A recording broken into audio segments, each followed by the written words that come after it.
Hey guys, Chaz here from Elevate Coaching. Today we're talking sprints. I'm not a sprinter.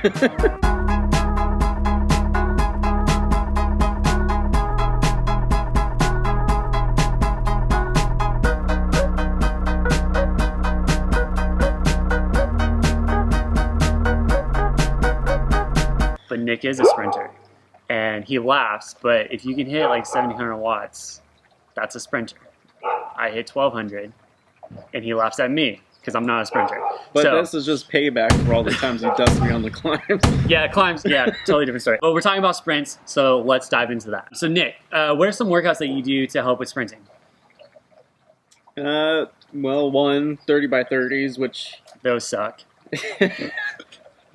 Spoken like a true climber. Yeah, they're not really, in my opinion, a true sprinting workout, but anything that's like super high end like that and forces you to consistently repeat, yeah, that allows you to have more power available at the end of the race. So, I mean, when we're talking what really helps your sprint power, it's kind of limited. I mean, either you're kind of a fast twitch muscle person or you're not. There are some things that you can do to improve your sprint. Maybe like, I mean, I like to do 5-second accelerations just to work on the peak power part, and then, you know, longer sprints at the end of a hard ride, maybe a 20-second sprint at the end of a hard ride, which kind of simulates, you know, a race, because you're obviously not going to be fresh at the end of a race. And that's something that we do almost every ride.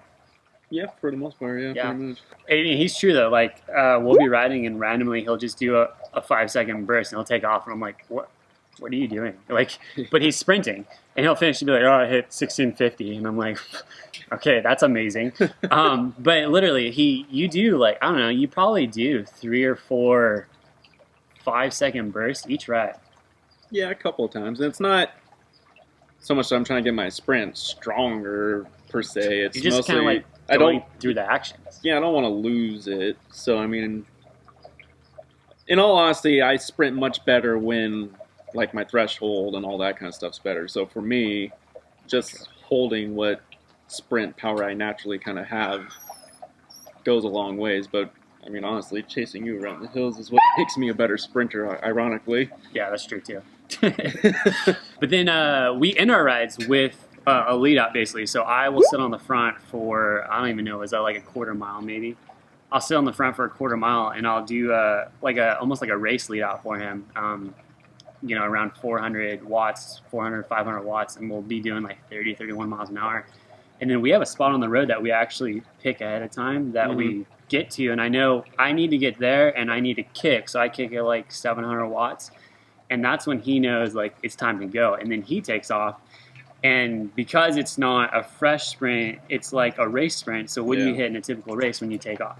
Your peak power in a typical race is what? 1350, 1400 if I'm feeling pretty good. It doesn't sound that great, right? He can hit 1700, but you're holding 1350 for like almost 5 seconds. And then you're holding, 1000 for about 20 seconds? That's huge. Yeah. For me, I think, I mean, there's going to be some more powerful people out there. I think one of my better attributes is kind of being, not fading too hard towards the end of a sprint. So kind of staying around that 1,000-watt range. Yeah, so you would say sprinting, longer sprints actually favor you. Yes.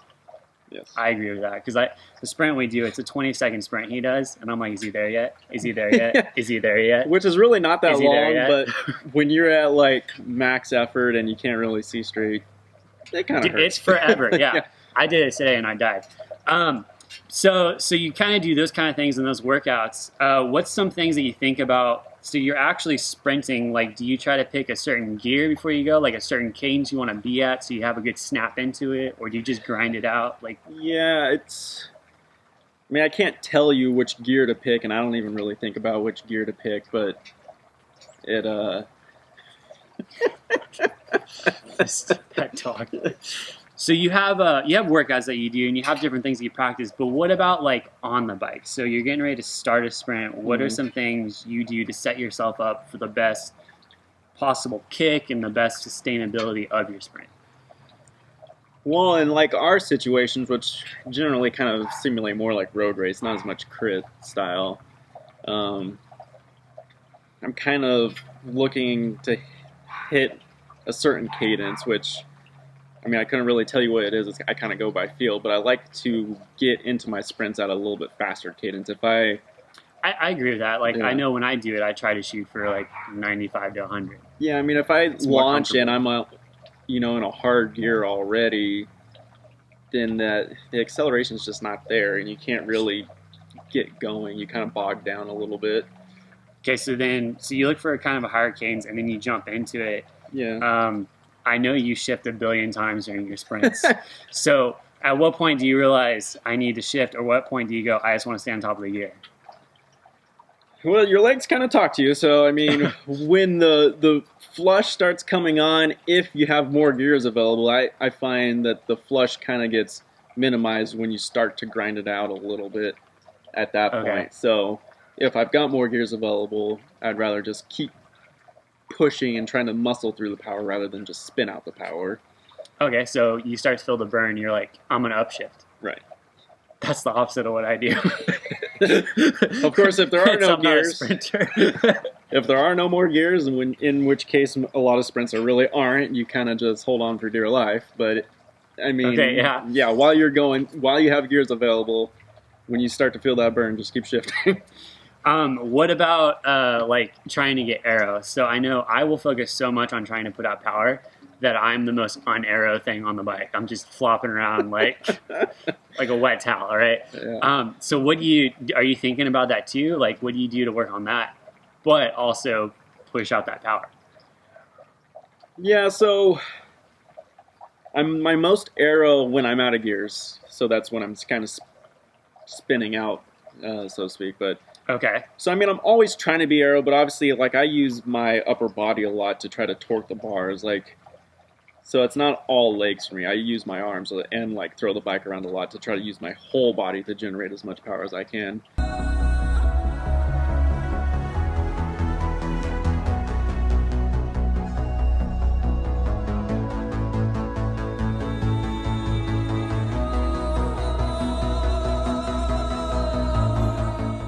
But once you're out of gears, I mean, you can't really just like push through anymore. So like that's when my chest really drops, and you're just kind of spinning it out and trying to keep your chest as low to the bars as you possibly can. So when you feel like you've kind of maxed out your sprint and you're not going to get on top of it anymore, that's when you really just hunker down and get arrow as possible, just to hopefully keep the speed going. Yeah, I mean, it's the same concept as a super tuck. Obviously, you have to, keep your legs moving, but I mean, you've got no more gears available, so you got to figure out a way to try to get as fast as you can.